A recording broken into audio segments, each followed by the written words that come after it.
할렐루야, 주님을 찬양합니다. 우리 주님의 은혜와 평강이 넘치기를 빕니다. 제가 아침에 신문을 보는데 보통은 이제 표제, 부제 이렇게 대충 보고 지나갑니다. 근데 얼마 전에 그 표제가 아주 특이한 게 하나 제목이 있었어요. 뭐라고 되어 있냐면 할마이 죽고 나니 방 넓어 좋다.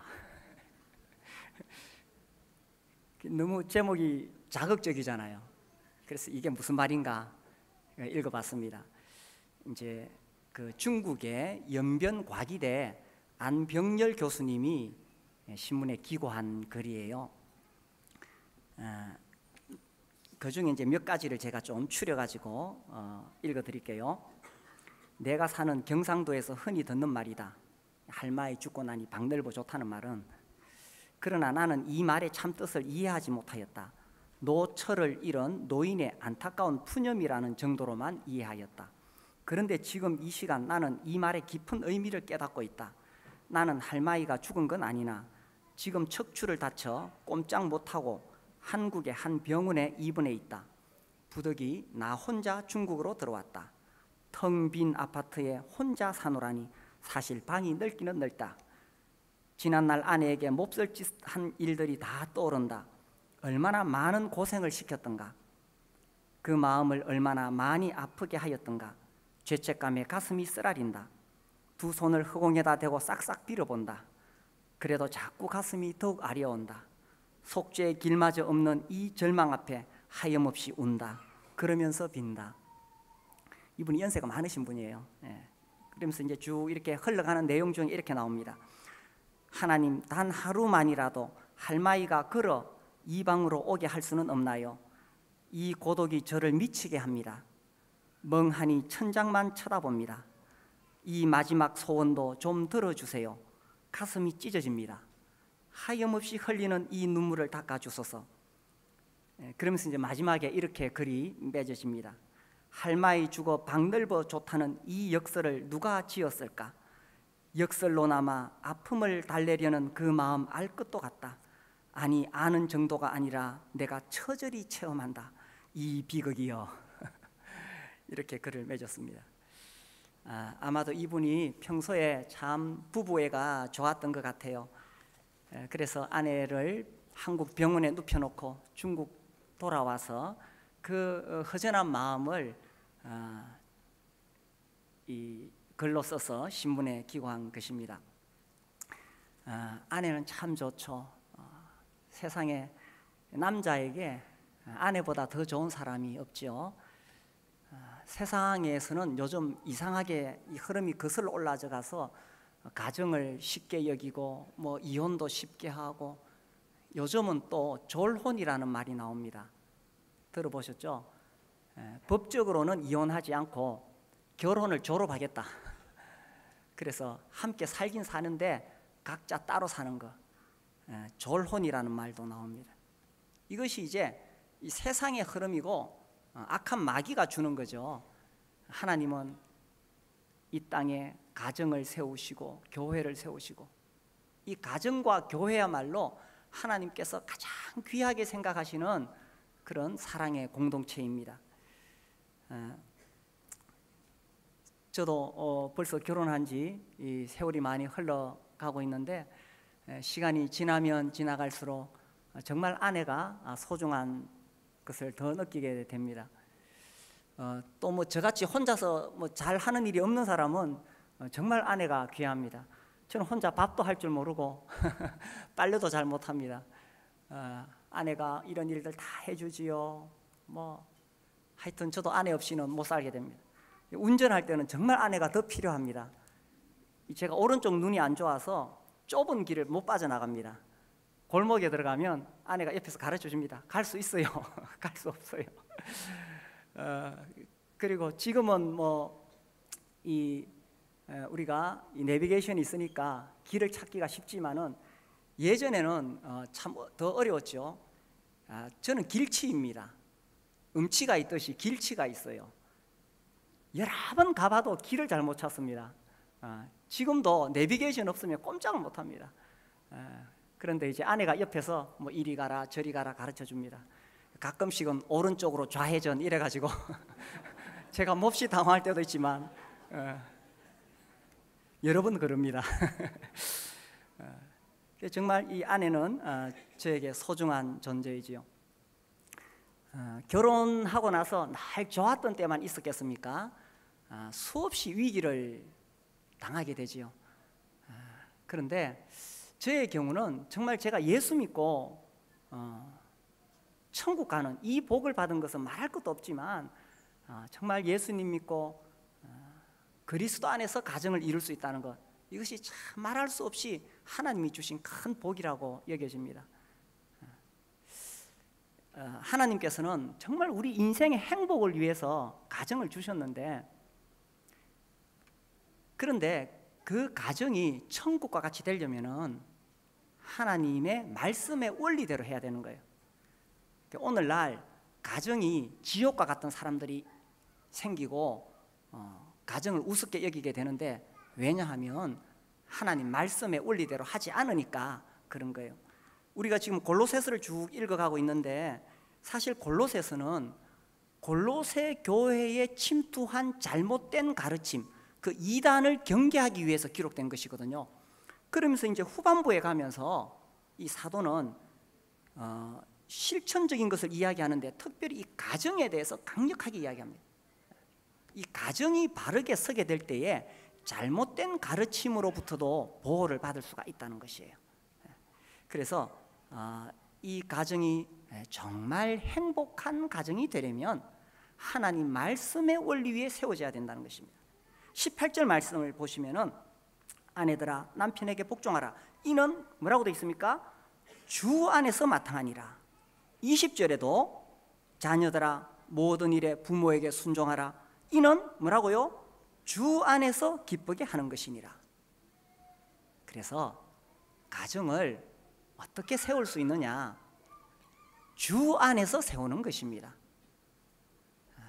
주 안에서 세워진 가정은 든든하고 참 행복하고 천국이, 여기가 천국인 거예요.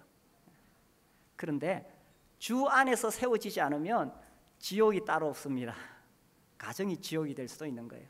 그래서 우리가 오늘 주 안에서 어떻게 가정을 세우느냐, 성경에서는 먼저 아내들에게 권고하고 있습니다. 18절 말씀 보세요.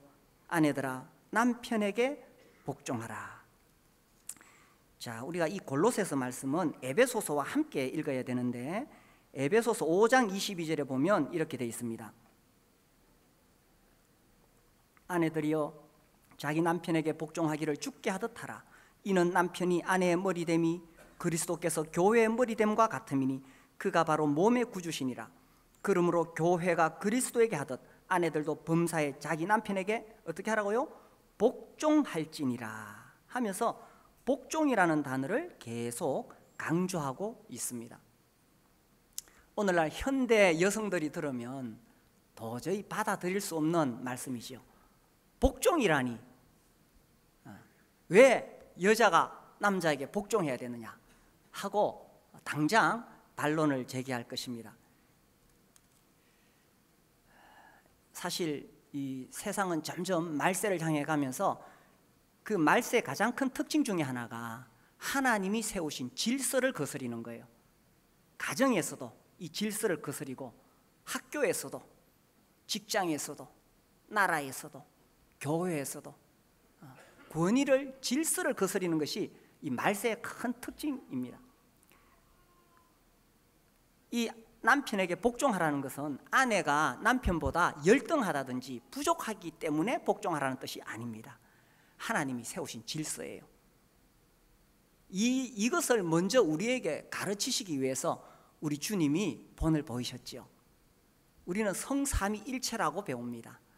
성부 하나님, 성자 예수 그리스도, 성령 하나님이 다 동등하신 하나님이십니다. 그런데 놀랍게도 우리 주 예수께서 하나님 아버지 앞에 철저하게 복종하셨습니다. 자기를 낮추시고 죽기까지 복종하셨으니, 이 복종이라는 단어를 빌립보서 2장 8절에서 사용하고 있습니다. 예수님이 하나님, 성부 하나님보다 못하지 않아요. 동등하신데 왜 그렇게 하셨느냐? 이것이 질서라는 것입니다. 아내가 남편보다 못하기 때문에 복종하는 것이 아니라 하나님께서 남편을 머리로 세우셨기 때문에 질서를 말씀하신 거예요. 이것이 현대인들에게 받아들이기 어렵겠죠. 과거 오랜 역사 속에 가부장적인 제도에 익숙해져 있을 때에 이건 정말 이 가부장적인 가르침이 아니냐 그렇게 말할 수가 있습니다. 그런데 이것은 그런 가부장제를 말하는 것이 아니라 하나님의 말씀입니다. 사실 과거에는 여성들이 참 억눌러 살았지요. 정말 이 남편에게나 이 사회적으로 대접을 못 받았습니다. 그런데 이 여성의 지위를 높인 것은 사실은 기독교 복음입니다. 역사를 살펴보면요, 이 복음이 전해지면서 여성이 오히려 지위를 가지게 되는 거예요. 그런데 문제는 이 지위가 너무 높아져 가면서 뭐 여성 상위 시대가 왔다, 뭐 과거에 이런 말들 많이 했었죠. 여성 상위가 무슨 뜻이냐? 무슨 뜻입니까? 어떤 분이 이렇게 해석하더라고요. 옛날에는 그러지 못했는데 여성도 상위에서 같이 밥을 먹을 수 있다. 옛날에 우리 어머니 할머니들은 부엌에서 밥을 드셔야 됐는데 이제는 상위에서 같이 먹을 수 있다. 지금 여성들이 이해할 수 없는 그런 과거의 시대가 있었죠. 그러면서 지금은 여성의 지위가 너무 올라가다 보니까 이런 것들이 하나님 말씀인데도 받아들이지 않는 그런 시대에 살아가고 있다는 것입니다. 이 아내들에게는 복종하라 그러고 자녀에게는 순종하라고 그럽니다. 이 원어적인 의미는 사실 뭐 크게 어떤 차이를 볼 수 없는데 우리말로 번역할 때는 왜 복종이라고 하고 순종이라고 했을까? 이제 이 우리말의 이 복종의 의미를 생각하면 그야말로 복자, 굴복한다는 의미가 있습니다. 무릎을 꿇는다. 무슨 말이냐 하면 남편의 권위를 인정해주고 세워주고 질서를 따르겠다는 의미입니다. 순종의 의미는 따른다는 의미죠. 그래서 부모님께서 시키시는 대로 따른다. 순종, 우리말식으로 해석을 하자면 복종이라 하면 그야말로 무릎을 꿇는 것입니다.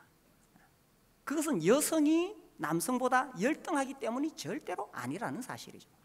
성경에서는 이 가정과 교회에서 여성의 위치를 분명하게 이야기하고 있습니다.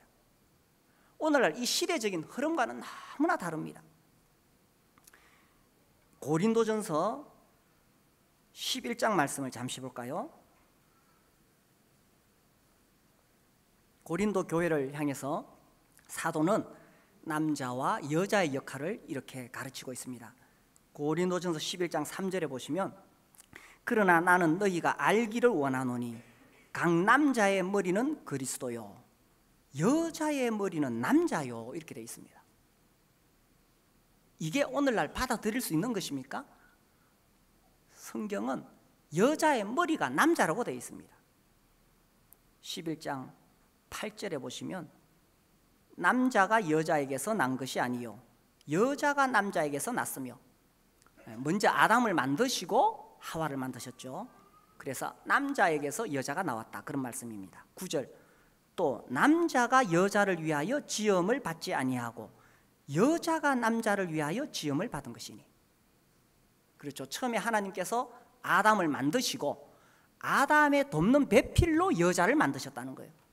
그러니까 창조 질서가 남자가 먼저다, 여자가 답니다. 그 다음에 창조 목적도 남자를 위하여 여자를 만들었다. 10절 그러므로 여자는 천사들로 말미암아 권세 아래에 있는 표를 그 머리 위에 둘지니라. 그래서 고린도전서 11장에서는 여자가 자매들이 머리에 너울을 쓸 것을, 머리를 가릴 것을 가르치고 있는 것입니다. 성경에서는 이 여성의 위치를 이렇게 가르치고 있는 거예요. 디모데전서 2장도 잠깐 제가 읽어보겠습니다. 디모데전서 2장 11절, 여자는 일체 순종함으로 조용히 배우라. 12절, 교회에서 말씀하는 것입니다. 여자가 가르치는 것과 남자를 주관하는 것을 허락하지 아니하노니 오직 조용할지니라. 오늘날 교회 가면 여자들이 다 대표기도 하고 여자 목사도 있어요. 그럼 이것은 1세기 때 그 시대에 해당되는 것이냐? 아니에요. 왜 이렇게 하라고 가르치느냐? 13절, 이는 아담이 먼저 지음을 받고 하와가 그 후며 창조 질서이기 때문에 교회에서는 남성들이 리더십을 가지고 주관해야 되고 가르쳐야 된다는 걸 이야기하는 것입니다. 14절, 아담이 속은 것이 아니고 여자가 속아 죄에 빠졌습니다. 범죄도 여자가 먼저 범죄했기 때문이다. 그렇기 때문에 교회에서는 여자가 가르치거나 남자들을 주관하려고 하거나 그렇게 하면 안 된다는 거예요. 오늘날 이 말씀을 교회에서 가벼이 여기는 거예요. 그러나 성경을 있는 말씀 그대로 해석하는 성경학자들은 이 말씀을 그냥 그대로 해석합니다. 그러니까 그런 학자들, 그런 목사들이 있는 교회에서는 여성들이 나서서 하지 않습니다. 그래서 이 성경에서는 여성의 위치를 이와 같이 말하고 있는 거예요. 교회에서도 그러하고 가정에서도 그러하고.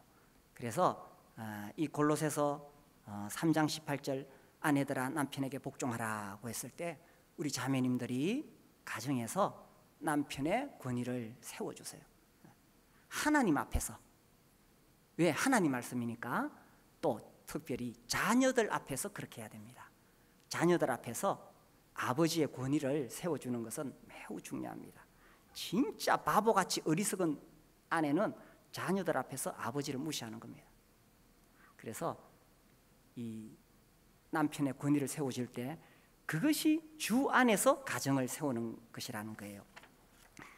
이 프랑스 소설가 마르셀 프루스트가 이런 말을 했습니다. 어머니는 20년에 걸쳐 아들을 소년에서 사나이로 키운다. 그러나 딴 여자가 와서 20분 만에 그 사나이를 바보로 만든다. 그래서 이 남편을 세워주고 질서를 세우고 그렇게 할 때에 주 안에서 가정을 세울 수 있다는 것입니다. 자, 19절, 남편들아 아내를 사랑하며 괴롭게 하지 말라. 이어서 남편들에 대해서 이야기합니다. 아내들은 복종하라 그러고 남편들은 사랑하라 그러는데 복종하는 게 쉽습니까? 사랑하는 게 쉽습니까? 인간의 본성, 아담의 피를 물려받은 사람들은 둘 다 쉽지 않죠. 이것이 주 안에서 가능합니다. 주님이 복종하셨기 때문에 우리가 복종하는 것이고 주님이 우리를 사랑하셨기 때문에 우리도 사랑하는 것입니다. 이 말씀도 에베소서 5장 25절과 함께 읽어야 됩니다. 에베소서 5장 25절에 보면 남편들아 아내 사랑하기를 그리스도께서 교회를 사랑하시고 그 교회를 위하여 자신을 주심같이 하라. 그러니까 어디까지 아내를 사랑해야 되느냐? 우리 주님이 교회를 위해서 자기 목숨을 주신 것처럼 남편도 아내를 어디까지 사랑해야 되느냐? 자기 목숨을 바칠 만큼 아내를 사랑하라는 거예요. 어떻습니까? 우리 형제님들. 그렇죠. 교회 결혼 생활하고 시간이 흘러가면서 아내가 너무 귀하기 때문에 정말 그런 마음들이 생겨나게 됩니다. 세상에 아내보다 더 소중한 사람이 없잖아요. 근데 어떤 분이 이런 이야기를 했습니다. 자기는 아내를 사랑해서 목숨은 바칠 수 있는데 설거지는 하기 싫다 그러더라고요. 그럴 수 있겠죠. 그러나 아내는 너무 소중한 존재라는 것입니다. 사실 성경을 읽어보면 성경의 가장 핵심은 사랑입니다. 하나님께서 우리를 어떻게 사랑하셨는가.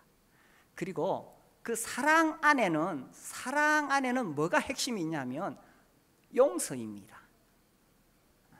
용서가 또한 사랑의 핵심입니다.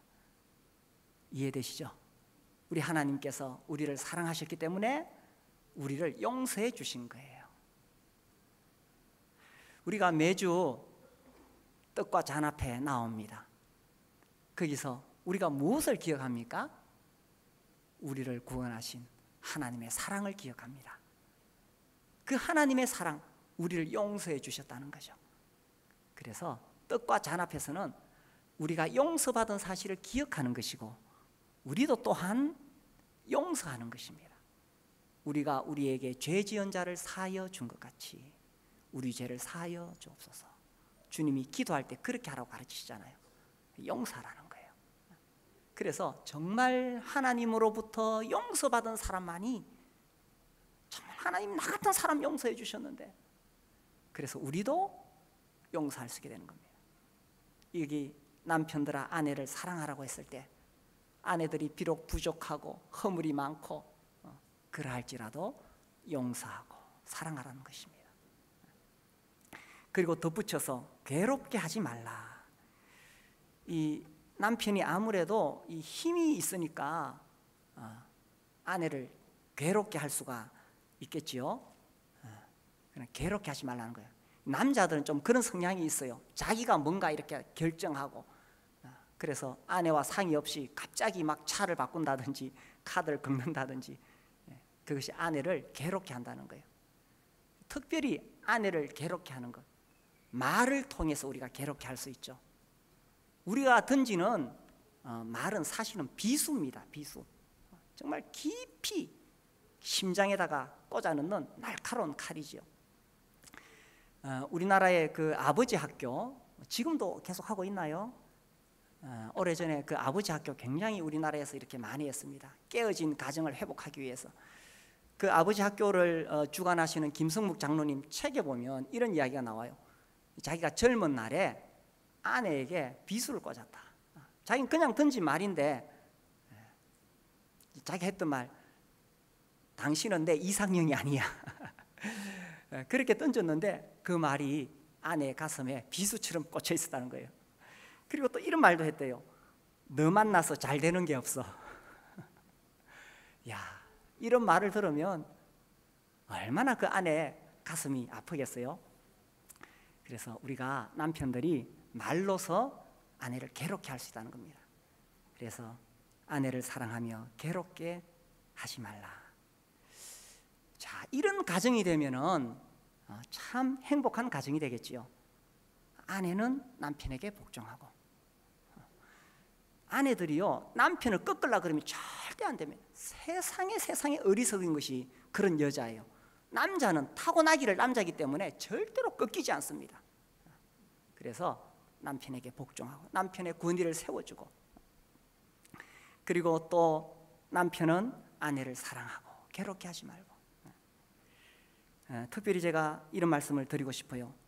아내들은 정말 이 남편을 귀한 존재로 세워야 되는데, 가정에서 뿐만 아니라 교회에서 또 직장에서 남편을 정말 이 귀한 존재로 세워야 되는데, 특별히 제가 이런 부탁을 드리고 싶어요. 교회에서 남편이 예배 시간에 기도하도록 해주세요. 우리 교회는 떡과 잔 앞에서 열린 예배를 드립니다. 남편이 교회에서 기도할 때 영적인 권위가 생기는 거예요. 자녀들이 그 모습을 보고 아버지를 존중하게 되는 거예요. 그래서 우리 자매님들, 뒤에 아기 보느라고 남편이 필요하죠? 함께 할 수 있습니다. 지금 안 그래도 뒤에다가 우리 유아실을 좀 확장해서 어떻게 해보려고 지금 계속 연구하고 있습니다. 그래서 우리 이 형제님들 교회에서 이렇게 함께 의견이 모아지면 뒤에다가 이렇게 유아실을 아주 잘 편리하게 만들 것입니다.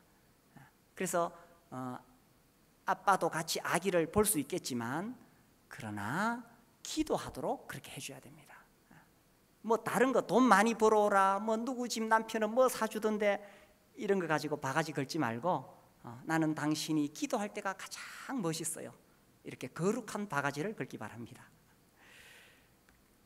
우리 남편들도 그렇죠. 할머니 죽고 나니 박넓어 좋다. 이런 후회하기 전에 정말 살아있을 때 아내를 사랑하고 귀하게 여기고 그렇게 하는 게 참 필요하겠지요. 이런 말이 있습니다. 여자가 40대 이전에 아름다운 것은 자기가 자기를 잘 가꾸어서이다. 그런데 40대 이후에 아름다운 것은 남편의 사랑을 받아서이다. 이런 말이 있습니다. 그런 것 같습니까? 네, 그래서 남편이 선물할 수 있는 가장 최고급 화장품이 뭐냐? 아내를 사랑하는 것입니다. 그 사랑을 받으면서 아내 얼굴이 피어나는 거예요. 그래서 주 안에서 이렇게 가정을 세우게 될 때에 정말 행복한 가정이 되겠죠. 그 다음에 20절에 보시면 우리 20절 보겠습니다. 함께 읽을까요? 우리 특별히 청소년부 학생들 함께 읽겠습니다. 시작. 자녀들아 모든 일에 부모에게 순종하라. 이는 주 안에서 기쁘게 하는 것이니라. 이 말씀도 에베소서 6장과 함께 읽어야 됩니다. 에베소서 6장에 보시면 자녀들아 주 안에서 너희 부모에게 순종하라. 이것이 옳으니라. 내 아버지와 어머니를 공경하라. 이것은 약속이 있는 첫 계명이니 이로써 네가 잘 되고 땅에서 장수하리라. 이렇게 어른들은 이렇게 이야기합니다. 부모에게 순종하는 것이 그것이 훈련이 잘 된 사람들은 어디에 나가도 어른을 공경하게 됩니다. 오늘날 이 권위를 질서를 가볍게 여기는 시대에 어른들을 우습게 여기는 그런 풍조가 있지요. 기성세대를 조롱하고 또 말거리로 삼지요. 그러나 부모님을 공경하고 부모님께 순종하는 훈련이 잘 된 사람은 사회에 나가서도 어른을 공경하게 됩니다. 이것은 인간이 사회 집단에 적응하고 주위 사람들에게 인정받을 수 있는 가장 기본적인 요소이다라는 것입니다. 우리 청소년들이 나중에 사회에 나갈 때, 우리 또 청년들이 사회에서 정말 인정받고 사회에서 좋은 관계를 맺는 비결은 어른들과 잘 이렇게 그분들을 공경하는 거예요. 그 시작이 어디냐? 평소에 부모님을 공경하고 부모님에게 순종하는 사람이 그렇게 할 수 있다는 거죠. 그런데 여기 20절 말씀에 보면 모든 일에 부모에게 순종하라고 되어 있습니다. 모든 일에.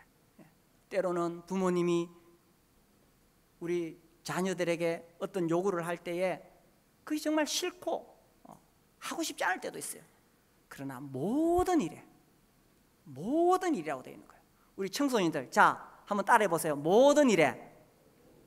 아유, 소리가 좀 작네요. 모든 일에 부모에게 순종하라.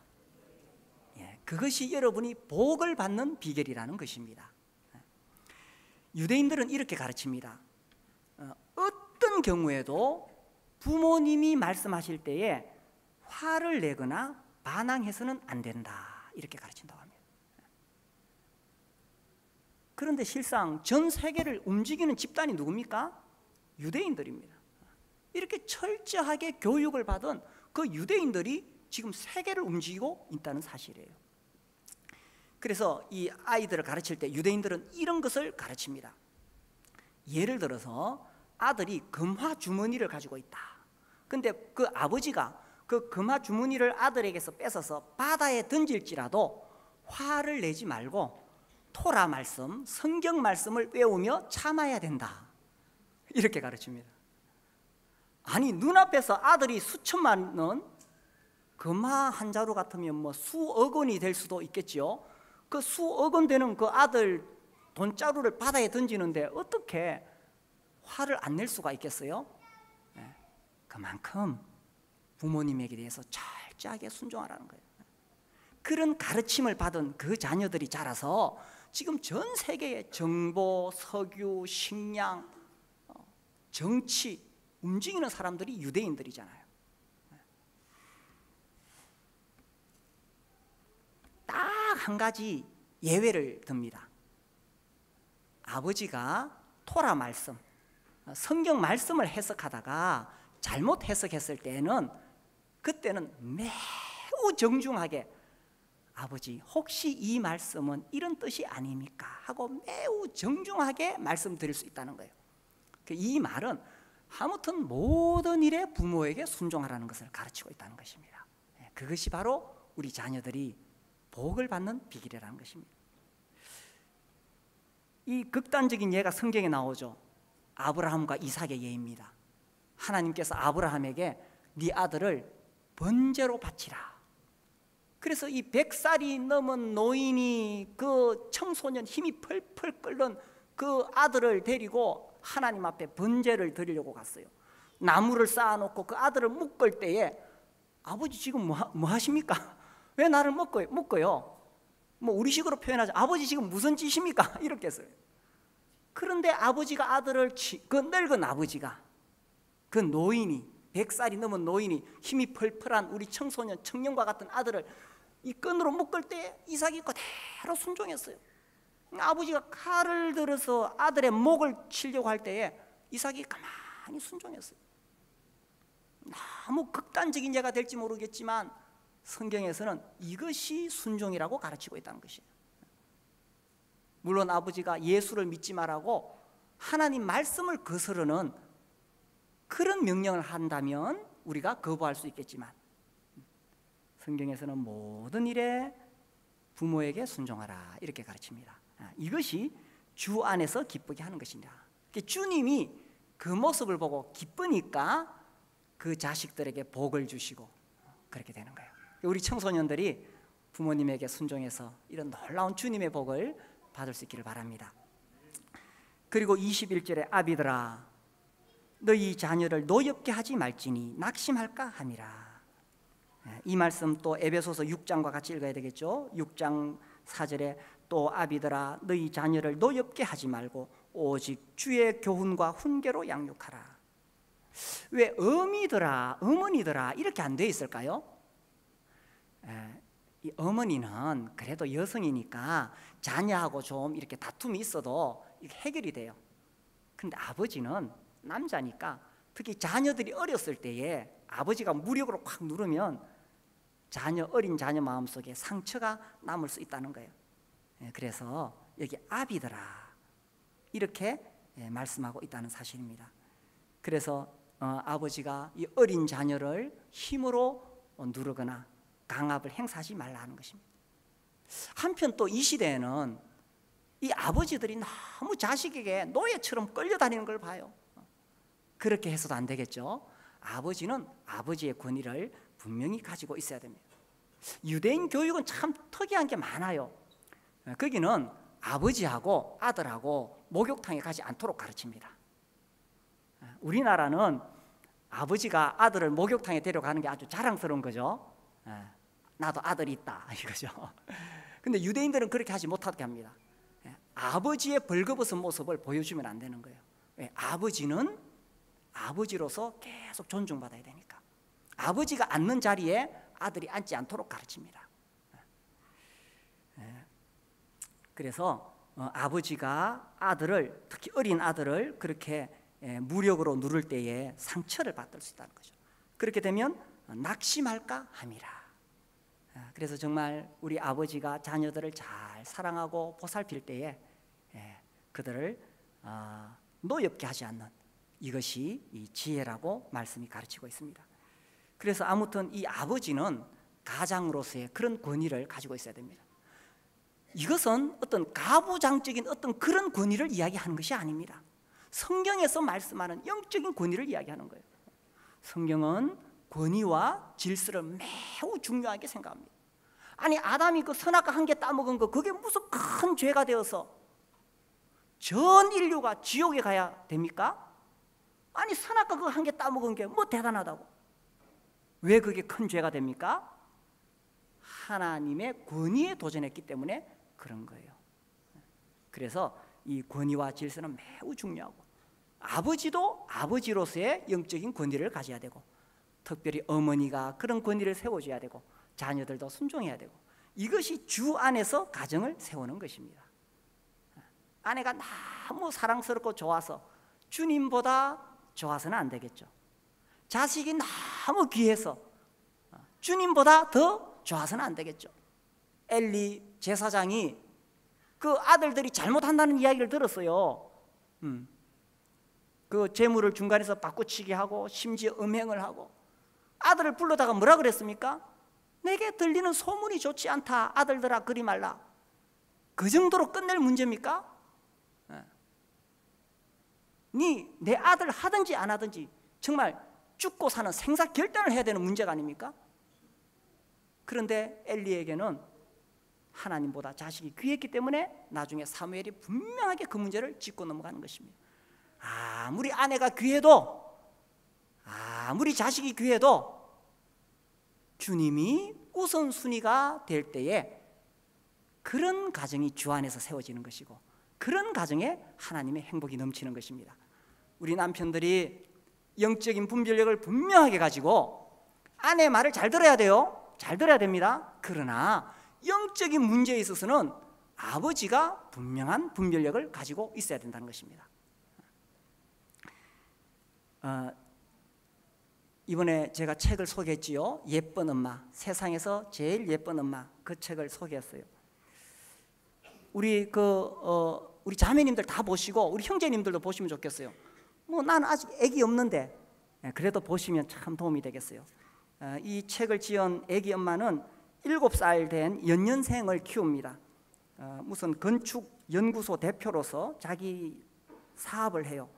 근데 이 사람이 정말 이 아이를 믿음 안에서 키우고 싶다, 이렇게 소개되어 있습니다.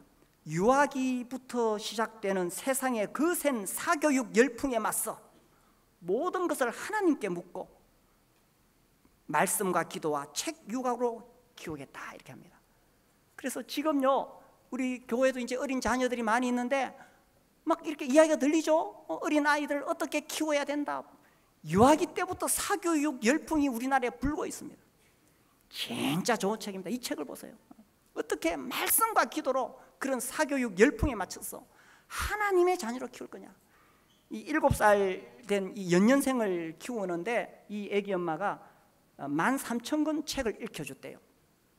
그래서 그 아이가 어려서부터 말씀과 기도로 또 많은 책을 통해서 이 역량이 커지고 있다는 것입니다. 어머니의, 아내의 가장 중요한 역할, 남편을 세우고 아이를 키우는 겁니다. 윌리엄 맥도날드는 이런 말을 했습니다. 벌써 오래전의 이야기지만 예외적인 특별한 경우가 있을 수 있겠지만 일반적으로 아내들이 직업을 가지는 것은 그리 지혜로운 일이 아니다. 물론 예외가 있을 수가 있습니다. 그러나 특별히 어린 자녀를 두었을 때에 우리 애기 엄마들이 에너지를 직장에 다 뺏기고 나면 집에 와서 자녀를 키울 수가 없는 거예요. 이 책의 저자도 자기 사업을 합니다. 물론 여기는 자기 시어머니가 아이를 키워줘요. 그러나 퇴근하고 와서 정말 그 아이를 위해서 에너지를 쏟습니다. 특히 아이들이 어렸을 때에 이렇게 교육하는 게 참 중요하다는 것을 세월이 흘러보니 제가 이제야 깨닫게 됩니다. 그래서 우리 자매님들, 우리 애기 엄마들이 세상적인 그런 사교육 열풍에 넘어가지 마시고 하나님의 말씀과 기도로 키울 수 있게 되기를 바랍니다. 그래서 아내들의 역할, 남편들의 역할, 자녀들의 역할, 아비들의 역할, 우리가 오늘 하나님 말씀 들었지요. 이 말씀의 원리에 따라 주 안에서 가정을 세워가시게 되기를 바랍니다. 그래서 정말 하나님께서 이 땅에 주신 천국이 뭐냐? 가정과 교회지요. 이 천국의 복된 삶을 체험하면서 사시게 되기를 바랍니다. 우리 함께 일어나서 기도하겠습니다.